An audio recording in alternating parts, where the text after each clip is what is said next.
All right, you guys, this is episode 11 of Inner Demons. I'm going to just get straight into it. So, episode 10, I just took 7 years out of San Francisco and San Mateo. Both counties, I had multiple robberies. So, they ran them bow-legged.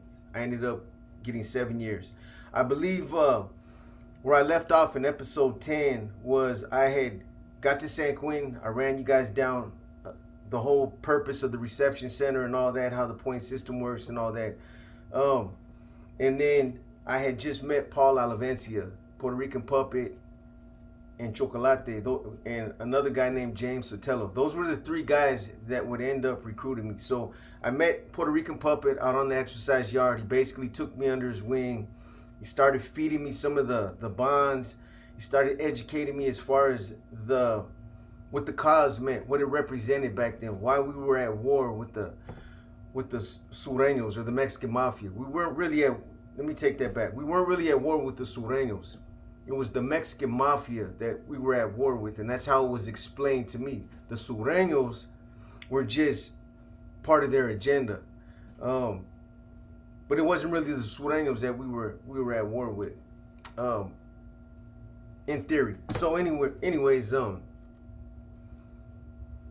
so I told you guys how I went out to the exercise yard, how I kind of gravitated towards where the hermanos were at, where they used to bust down and do their exercises, and how I was introduced, or how I met Paul Alavencia, Puerto Rican puppet. And then from there, it turned to, from just conversating with him, it turned to him picking my brain to see where my loyalties were at, and basically to see if I was a potential prospect for recruitment, which I was. The way that I answered the questions, I had pretty much expressed a desire to make a commitment. I was interested, you know what I mean? The way that I was answering the questions, would I be willing to sacrifice my release date for the homies? Hell yeah, man. I only got 7 years. Would I be willing to stab somebody if it came down to it? Done it on the street, can't be no different in prison, especially if it's for the homies. If it's for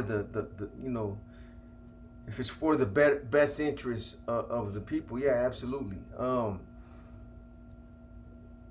And then, just talking to me about what I thought about the Norteño movement. And like I said, everything that I was smart enough to know that when Puerto Rican Pups was asking me these questions, I was answering them to basically let him know that I was interested in making a commitment. So from that point on, he put me on a 90-day probationary period.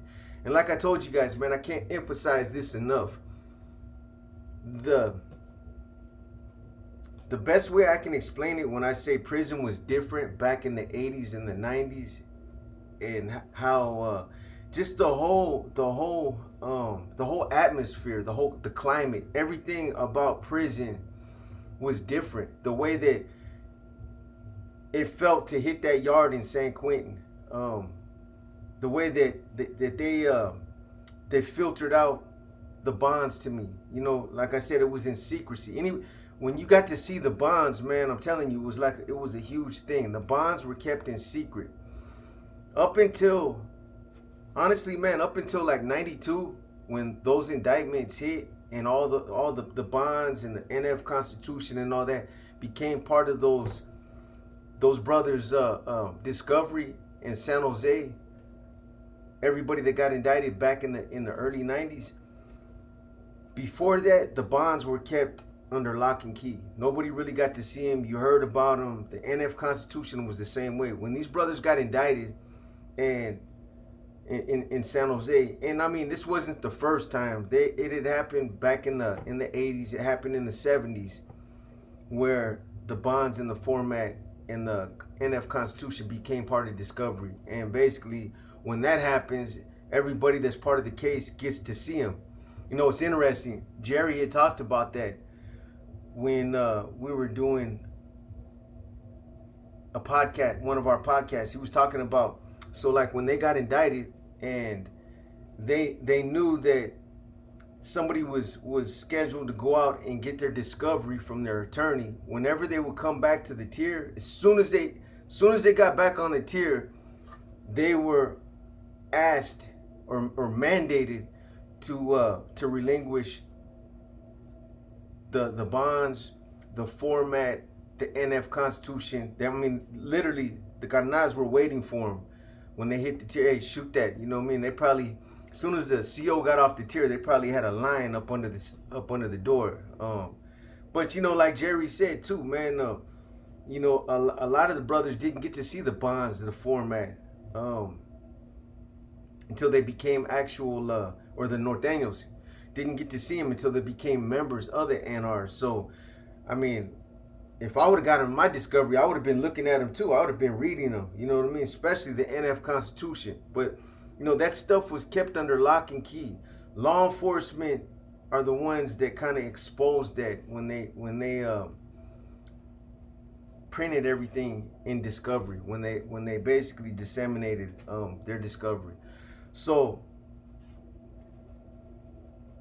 aside from that, how the homies used to keep the bonds and the paperwork under lock and key, it was just a different kind of atmosphere. It was a different feeling, man. There was a lot more canalismo, there was a lot more unity, and it was just a strict environment. It's the best way. I'm probably not communicating it the best way, man, but that's just how it was. You could feel the difference. Like now, when I hit Quentin, whenever I used to pull up to Quentin, that feeling, it's not there no more. The feeling that I felt the first time I hit San Quentin back in '89, it's not there. And that, I mean, I don't know how else to explain it. But anyway, so Puerto Rican Puppet was feeding me portions of the bonds, and I was on the probationary period during that time that I was there with him, and he was giving me Glesha, him, and there was another homeboy from San Jose named Cisco Diaz. He was the hermano that had been around, was very well educated, was articulate, and him and Puppet, every time we came out for yard exercise to the exercise yard in West Block, or when we came out to chow in the morning or in the evening, whenever we would come out, that's all they would do was just continue to educate me. Hey brother, check this out. So in regards to bond 4, okay, so in regards to bond 3, okay, now here's a hypothetical. You know what I mean? Take this back to the cell and chew on it, man. Take it back to the cell and read it and break it down in your mind. And because at that time my cellie, he wasn't at Hermano, and he wasn't in the process of getting recruited, so I couldn't go back in there and kick it around with them. That would come later, but that specific cellie that I'm talking about, he wasn't. So, you know, he told me to go back in there, read it, go over it in my mind, and then when I came out, I would just give him verbal breakdowns. So that, you know, by the time I left Quentin, I had a pretty good understanding. I would still, I mean, it was just the beginning stages. I would still get a lot more. That wasn't seasoning. Seasoning didn't come until years and years later, but I had a pretty good understanding of what the Norteño cause meant. I was no longer blind. I understood prison, I understood the politics, I understood how things worked. Going through it, the hands-on, that didn't come yet, but at least my eyes were open. And this is what I was talking about. This should have been done in the county jail. The brothers that, I know I keep talking about it, man, but when I think back on it now, it kind of bothers me, man, that those brothers didn't step up. And not only me, but a lot of the other homies that were destined to prison. That was actually in one of the bonds. No Norteño destined to the Pinta should be blind, you know what I mean, without the knowledge of basically how things work in prison, the cause, what the cause represented, why, you know, why we were at war. A lot of Norteños never were educated. A lot of them just, all they really knew is that they represented the color red, and that, you know, that 14 was the number that they stood behind. That's all they really they knew. you know, unless they hit a oil, a hole, or they were around an educated norteño or hermano that would educate them, man. A lot of them didn't. Straight up, still like right now, man. I bet a lot of little youngsters can't really break down what what their history is, why they call themselves norteños, or where they came from, what the whole cause represents, man. Anyway, so again, episode 10, I believe I just got called to get transferred. I had been in the reception center probably for about a good 4 or 5 months, and I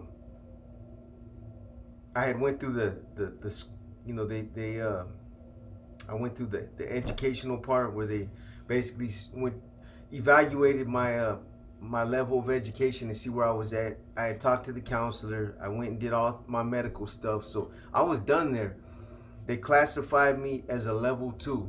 I wasn't a level 2, level 1 override, or I think I had my points were like right at a level 2. So that day that I'm talking about, they called me my name over the intercom with a bunch of other individuals for Transpac. I was getting transferred, and I found out that I was going to Susanville's. They called Susanville Susie's house. I don't know if I went over this in episode 10, but it doesn't matter. I'm gonna go over it again. So Susanville was like a lower level at that time in the late 80s. It was rocking. There was a lot of wars over there in Susanville. Susanville was kind of like a gladiator school, kind of like Jamestown. Solano had its days, you know what I mean? But back in those days, you heard a lot about Tehachapi. You heard a lot about, shit was kicking off in Susanville. There was none of these other prisons. High Desert. You didn't hear about none of these other prisons at that time. Ironwood, Calipatria. Like I said, back in those days, the prison that was that you used to always hear about was Tehachapi Max, the shoe over there. But Susanville was like, they called it Susie's house. It was like a bunch of first termers. Most of them were youngsters, and most of them were camp eligible. Most of them were going to camp. You weren't gonna see a lot of NF members over there, Mexican Mafia, Aryan Brotherhood, or BGF members there. All you were gonna see is like a lot of little young norteños, little young sureños, Crips, Bloods, and then your whites and your others. Nobody of status was really in Susanville. There was a level 3 yard there, but still there was nobody of status that had been around. That's just how they were classifying people back in those days. So anyway, once I got my ticket, they called my name, and I knew I was leaving that day. Like I said, the first thing I did is I went over to Puerto Rican Puppet Cell. I went over to, hey brother, I'm gone, bro. I caught my ticket. They're kicking me out to Susanville, bro. So that's where I'm going. I'm headed out to Susie's house. He was like, cool, bro. Hey man, you know what I mean? Gave me a little shoulder hug through the bars, or a little finger tap, and he told me, hey bro, good luck, homie. It's been an honor and a pleasure working with you, bro. You know what I'm saying? I wish you nothing but the best, homie. You know what I'm saying?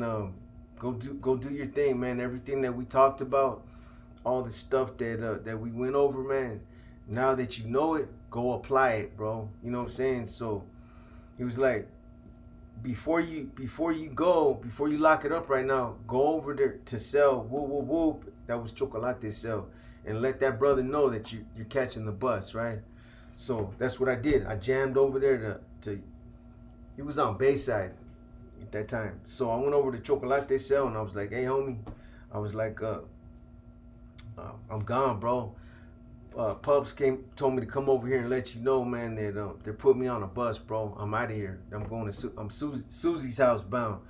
So he was like, all right, bro. He was like, man, homie, I'm glad you're going, man, but you know what I mean? It's been a pleasure, man, working with you. It was like, look, bro, just a word of Well, first he told me this. He said, look, always remember this date right here. Today is going to represent your birthday. This is the day you're always going to remember for the rest of your life. This is the day that you became a hermano. This is the day that your membership was sanctioned into the NR. Also, Puerto Rican Puppet represents your sponsor whenever you're asked. Puerto Rican Puppet's my sponsor. Chocolate is the one that actually recruited me. It was him. It was actually Chocolate and another cat from San Jose named James Sotelo. Both of them signed off on it.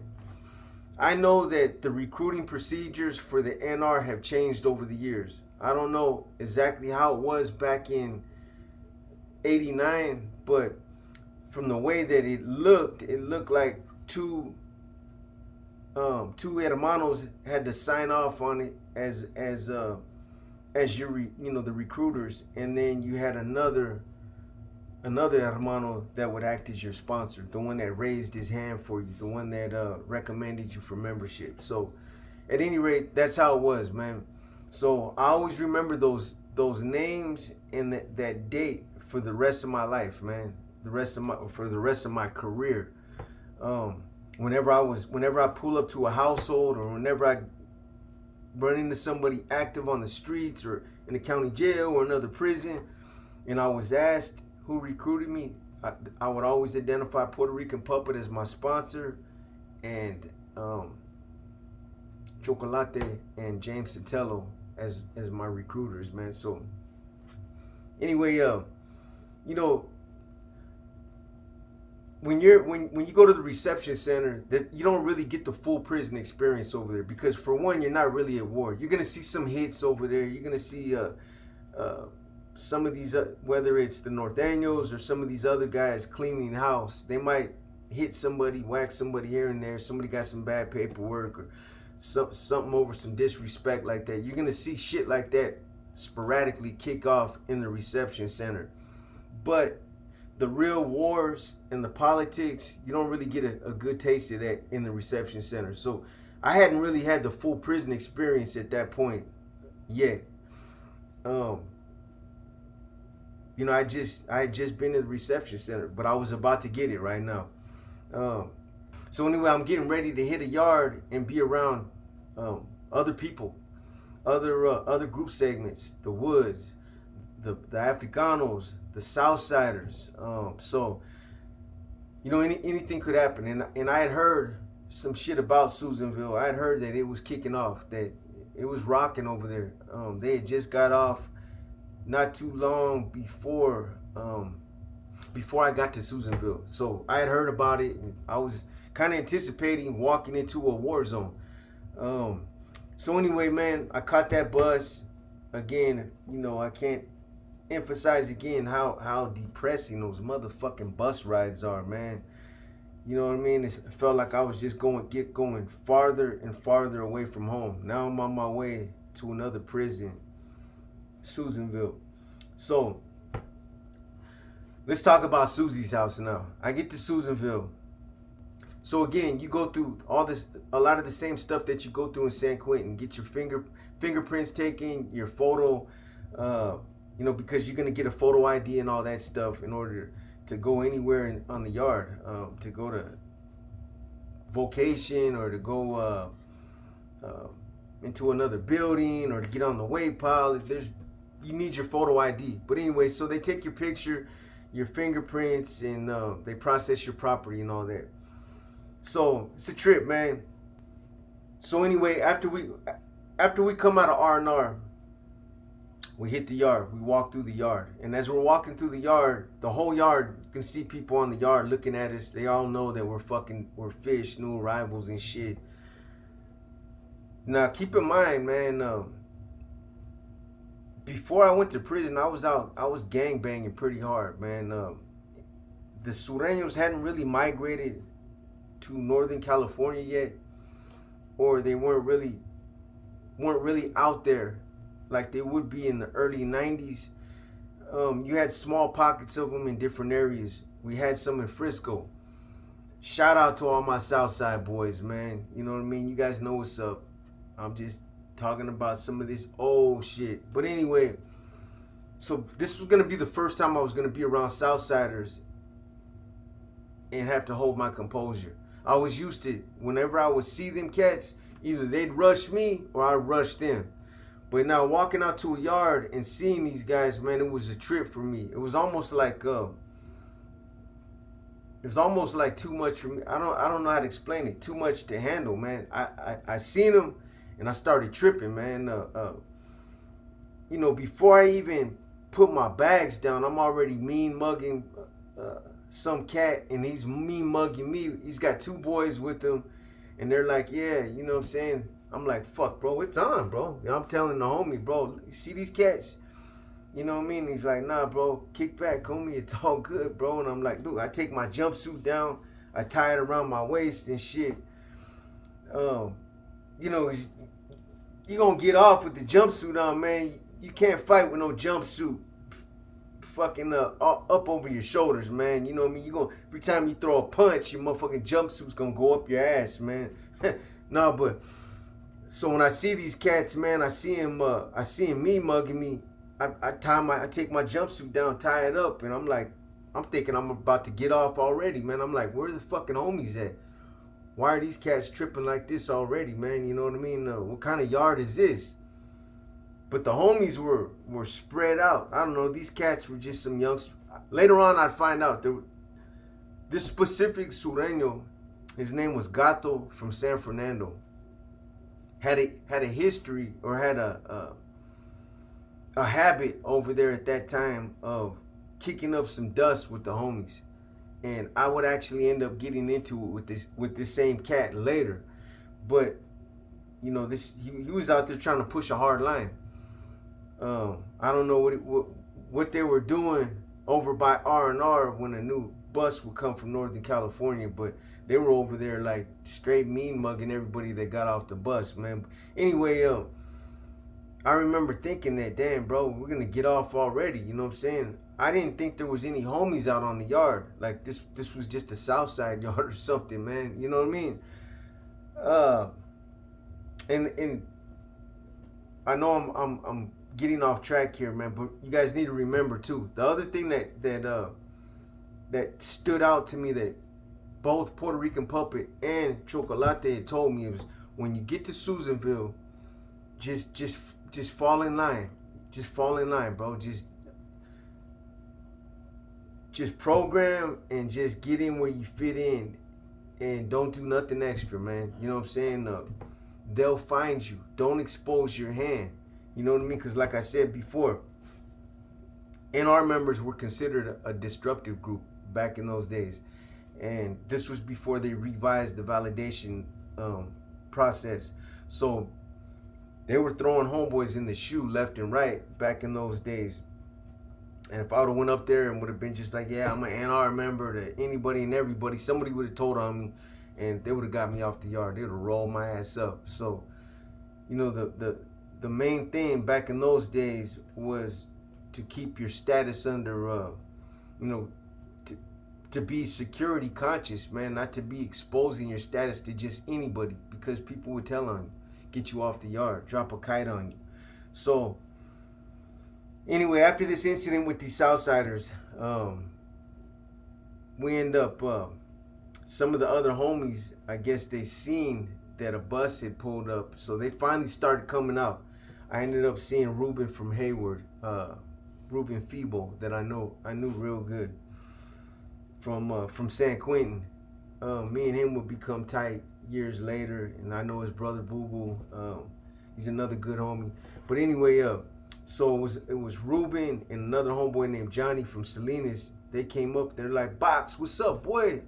And I'm all tensed up. I'm like, "Bro, I don't know, bro. What's up with these cats?" And they're like, "What are you talking about, homie?" And I'm like, "Bro, look at these cats, man. These cats been mugging, bro, since you know, since we got here, man." And Ruben started laughing. He's like, "Homeboy, chill out, bro." He's like, "Man, you ain't even got here yet, and you're already tripping." He's like, "Bro, they're just those cats. They ain't nobody, bro. They're just some youngsters." So, you know, I calmed down a little bit, man, but I'm still tensed up. Like, they after I get through process, they give me a dorm number and tell me where my dorm's at. So level 2, this is what's fucked up about level 2 yard. And I got a dose of this shit on my first bid, man. Is in the only time. But level 2 is dorm living, and it was uncomfortable, man. It was real uncomfortable for me to be in a dorm. You know, there's probably around, I don't know, I'm gonna say around 30 people, probably like 30 people, 15 bunks on the bottom, 15 on top. So I'd say about a good 30. You're in there, and it's a mixture of everybody: Norteños, Sureños, others, Woods, Africanos. So just being in that type of environment where you're not in the cell, you know what I mean? It was like, that was another thing I had to adapt to. But anyway, so the homie, we're walking the track, man. We're walking the track, but my mind's still on these Southsiders. You know what I mean? I'm tripping on these cats, man. I'm like, bro, you know what I'm saying? Let's just take off on these cats right now, bro. You know what I mean? Let's show them what's up, like right now, bro. I'm ready to do it right now. And the homie started laughing. He's like, homeboy, look, bro, you gotta understand that you can't just come out to the yard like that and just start doing shit. You know what I mean? There's rules, regulations, policies, and there's certain procedures that you're obligated as a norteño to follow, bro. You know what I mean? You can't just come out here and just get off. This was another homeboy that was telling me that. This wasn't Ruben, because Ruben, matter of fact, we'd end up getting in trouble later. But you know, I'm all pumped up, ready to fucking get off and shit. And you know, they pumped my brakes for me. And anyway, they gave me a quick rundown on the yard, man. This is where this is our side of the way pile. You know what I mean? This is how the chow hall's set up. The industries, if I went to the industry vocation, how that worked, laundry. I mean, they went through everything with me. Where our buildings were at, where our benches were at, all the things that I needed to know in order to be on the yard. They basically gave me the ropes, man. You know what I mean? So look, I didn't stay on the yard that long, man. I was young. I had a real negative attitude. Like I said, I was banging on the streets. So coming out to the yard, it was already a huge transition for me to be out there with these guys and not rush them, to have to program with them. It was something I had to really get used to, man. Okay, so the first incident, I wouldn't end up staying on that yard for too long at all. There was a couple incidents, and then that was it. My time out there was done. So the first incident that happened involved me, and it was actually that Sureño Gato from San Fernando that was mean mugging me when the first day that I got there. And it was over the same shit. It wasn't personal, but it was just, that's the way that cat conducted himself out on the yard.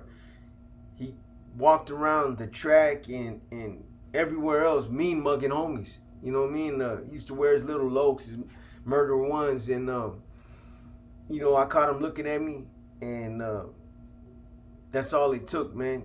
I'm gonna say this, with all due respect to the Southsiders, man, I'm not putting 2 on the 10. This is straight up. This is exactly what happened. I wish some people would punch in or tap in that were there that can verify some of this stuff. But anyway,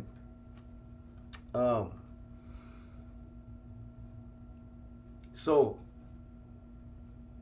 me, Ruben, and Johnny from Hayward, those are the two cats that I would end up kicking it with out there on the yard. Those 2 cats, I knew Ruben from San Quentin, the reception center. Johnny, we hit it off because we were all like-minded, man. All 3 of us were shit starters.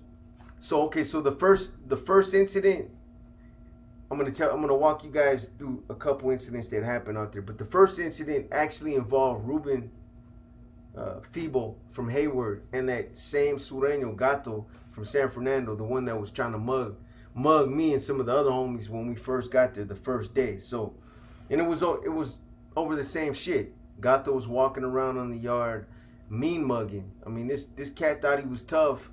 He wore some he had his Lokes on or his Murder Ones, and he used to walk the track, mean mugging. And me, Johnny, and Ruben, those are the two cats that I fuck with on the yard because we were like-minded. We were basically shit starters, man, and that's what we would end up doing. But look, so this is the first incident. We were walking the track. These two made eye contact. Ruben jammed him up. It's like, what's up, bro? You got a fucking problem? Why the fuck you keep looking at me? And Gato was like, well, yeah, I got a fucking problem. If you got a problem, what's up? Ruben was like, let's go in the dorm. Let's deal with it. So they went in there. They got down.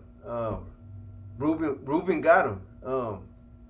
However, this dude stayed true to his name. They called him Gato. That was his Picasso, but he scratched the shit out of fucking Ruben. Ruben thumped his ass, man. I was standing right there. I seen their whole shit from beginning to end, but this dude scratched the shit out of Ruben. Anyway, nobody went to the hole. Ruben lumped him up. He gave him a black eye, but that dude just kept his glasses on. Nobody said nothing. It didn't escalate, but nobody forgot about it either. So, not even a couple days later, man, and I know it's stupid. This goes to show how young and how stupid I was, man.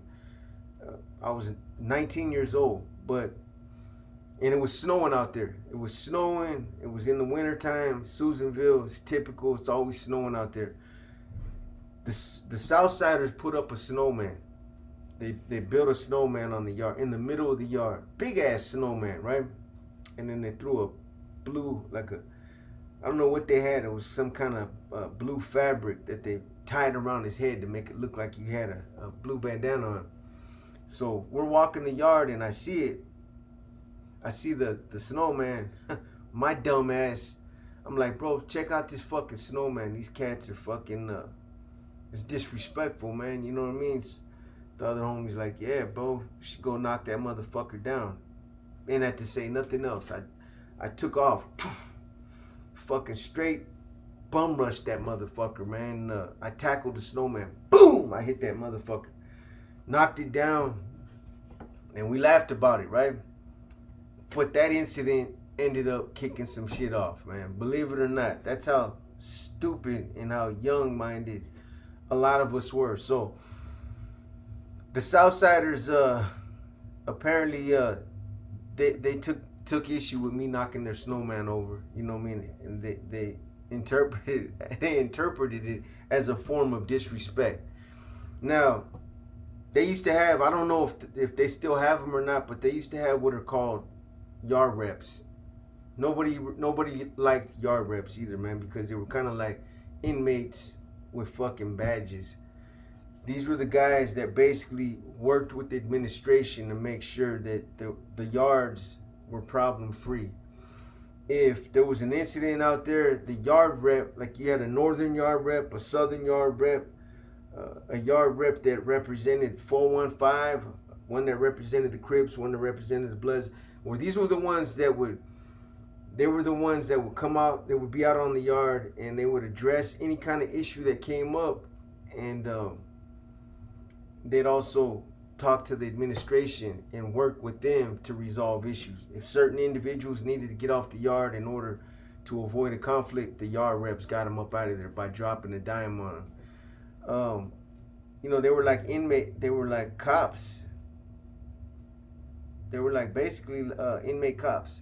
Nobody really respected yard reps. Everybody kind of looked at them as straight up. They looked at them as snitches, man. You know that they were working with the canine. Anyway, so their yard rep, a Southsider, older dude, tried to approach me. Me, Johnny, and Ruben were walking the track. That's what we used to do. We used to walk the track, and we started walking the track calling motherfuckers out. We were looking for problems, man, with the Southsiders. And I'm gonna get into that in a minute, but that's gonna end up leading to a war out there. So when we're walking the track, Me, Johnny, and Ruben, I see their yard rep coming at me. And he's like, hey, homie, can I holler at you? And I'm like, what's up, bro? And he's like, hey, check it out, man. He tries to get at me like, hey, look, bro, you know what I'm saying? Hey, check it out. It says, ¿sabes qué, Holmes? I got some of my little young homies, and, they're feeling kind of disrespected, eh? You know what I mean? Apparently, you knocked down their snowman, the snowman had a blue baño on it or whatever, and you went out there and basically disrespected the flag, homie. And that's what my raza, they're tripping, right? And I'm like, I don't give a fuck, bro. You know what I'm saying? Basically, what I told him is like, man, hey, it's a fucking snowman. But, bottom line is they had no business putting that shit up. You know what I mean? As a Norteño, I felt disrespected. Like you guys were fucking or dropping your flag out there, man. It was unnecessary. So, you know what I mean? On one hand, yeah, I can understand that you guys, your people feel disrespected, but I felt disrespected by seeing a fucking a snowman on the yard with the blue rag on.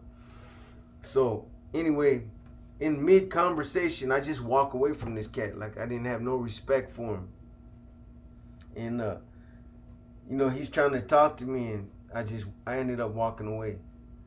So nothing came of it, that day.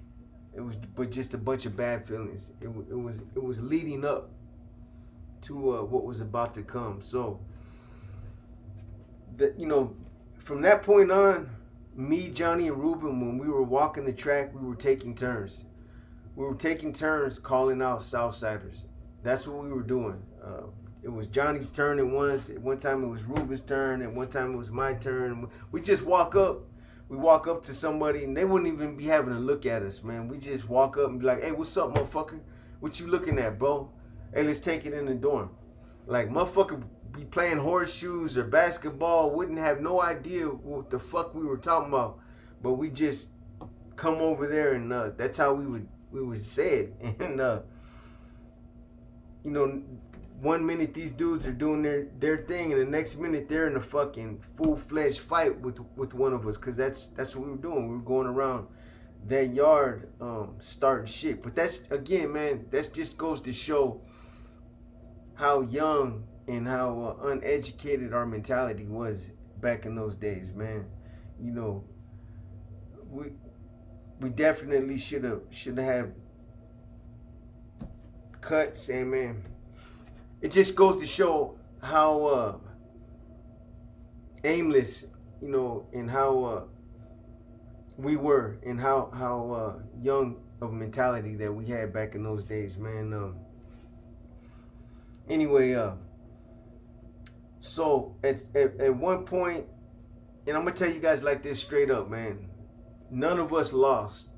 Me, Johnny, or Ruben, when we were going in these dorms, and we weren't picking on the smallest guys. We were picking up, some of these dudes were about our same size. Some of them were a little bit bigger. But they began to interpret it as like we were being bullies out there. And, one day they struck back, man. That's what happened. I remember we're walking the yard, and and there was a commotion, like in the corner. It's like I can't explain, man.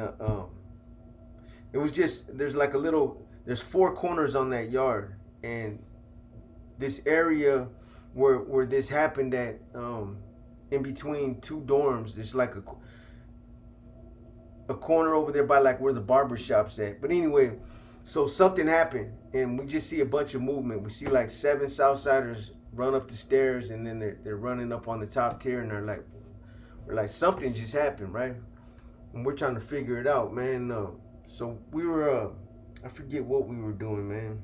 I think we were playing horseshoes. We were playing horseshoes because we stopped and we walked over there to see what was up.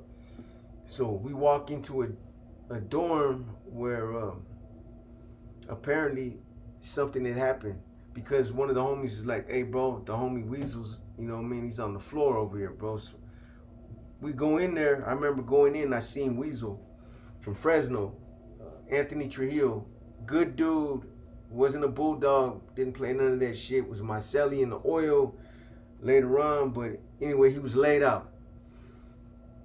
They had threw a cup of hot coffee in his face and basically mollywopped him by himself. A squad of like 7 or 8 of them cats. So when we went in there, he was laid the fuck out. He was still, trying to get up. And then when he finally did get up, he fell back down. He was on his hands and knees. They fucked him up. But anyway, after we clean Weasel up, after we get him up off the floor and shit, we dust him off. We walk out the dorm. All the Southsiders are grouping up now. They're all grouping up. And I remember walking out, looking at a group of them and like, yeah, it's on now. You know what I mean?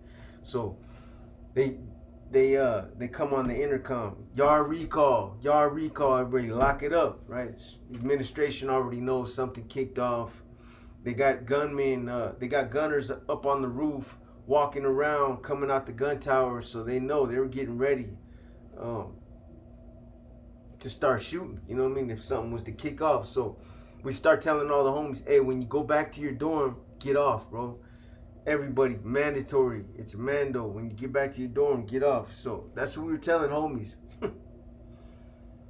Not too many got off, man. Just put it like that. Like I said, they thumped the homie. You know what I mean? They went in, they did it 7 deep. So the way I was looking at it was like, you know what, man, fuck it. It's on, bro. It's on, man. You know what I mean? That's the way they want to do it, like that. Okay. You know what I'm saying? So anyway, we tell everybody to get off when they go back to their dorms. I'm not going to bullshit with you, man. There was probably about a good 100 Northaniels on that yard. There was only like 9 or 10 of us that got off on that whole yard. The trip was me, Johnny, and Ruben. Well, let me back up, man. Let me tell you guys this incident before I get into that. So, like I told you guys, on the 2 yard is dorm living. And for me, it was uncomfortable. It was an uncomfortable environment to be in a dorm like that where everything's open.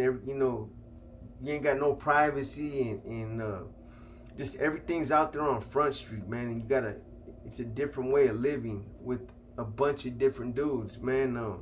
So it was already hard enough for me to adapt to that type of environment. But being that I was young and I was a knucklehead, I used to literally walk around with my hands like this. I used to just walk around like that with my hands like that, just starting shit.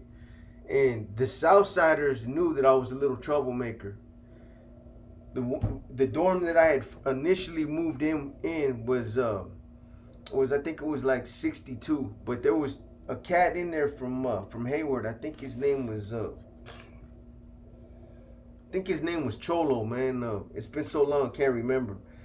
But anyway, he was in there, and then there was 2 other homies that were in there, and they seemed like some cool cats.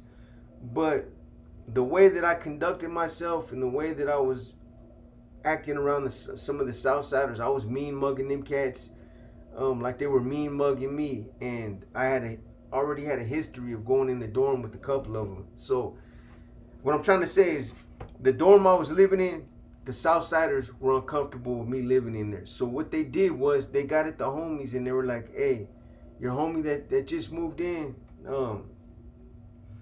there's a couple of us that ain't comfortable with that vato living up in there, man. You know what I'm saying? And instead of getting at me, the homies giving me the respect of getting at me and letting me know, like, hey, can you tone it down, or can you holler at him or something? They didn't do none of that. Instead, they just fucking moved me. One day, like a couple days after that incident, I remember getting called on the intercom that I had a bed move. I'm like, what the fuck? Why are they moving me? Anyway, after looking into it, finding out that this motherfucker Cholo from Hayward and his uncle Big Hoss are the ones that moved me, I went ballistic, man. I was like, you know what? Nah, man, either I'm gonna beat Cholo up or I'm gonna beat his uncle up, but somebody gotta go. You motherfuckers are gonna you're just gonna have me rolled up out of a dorm and thrown in another dorm because these guys said that they're uncomfortable? Hell no, man. Shit don't work like that. No, I was hot, man. The other hermanos that were there um, felt the same way. It was like, you know what, that's foul the way they did that. They should have handled it like that, man. You know, they should have got at you, or you know, there's other ways how they could have resolved it than to just move you and move you without telling you. You know what I mean? So anyway, basically, what happened was we rolled Big Haas up. He had to go, and then his little nephew ended up locking it up because he thought we were gonna hit him. But you know, it's because I don't want to say I was sleeping with my boots on, but I was doing shit. I can't remember any. There was nothing in particular I can think of, but I was doing shit in the dorms that were making these motherfuckers uncomfortable, and that's why they got at the homies. And I think the homies, their whole thing was let's just move them and problem solved. You know what I mean? But that's not how it worked out. I felt disrespected to get moved like that. And if them cats got at him and told him that they felt uncomfortable, these motherfuckers should have been like, hey, well, you know, he's a good homie, and I don't know what you want me to do, but we're not gonna move him. You know what I'm saying?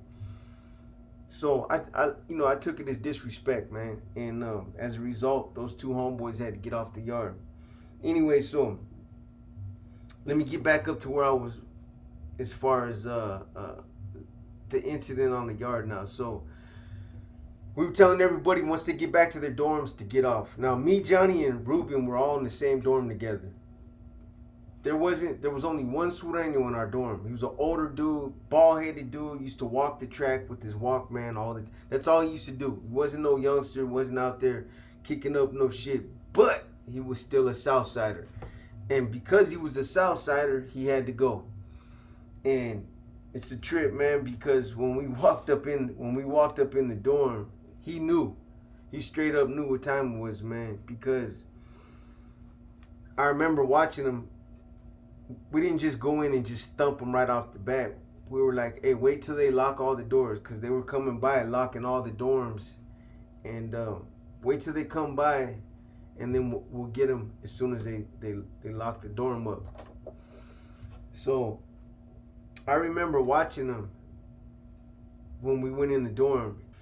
So soon as they locked the door, the front and back doors to the dorm that we were in, this guy went over to the woods and tried to kick it with them at their table, which was uncharacteristic. That's not the way he was programming prior to this incident. He knew something was going to get kicked off. He knew he was a target. So he was trying to surround himself with them like they were going to back him up, or like that was going to stop us, which it wasn't, and it didn't.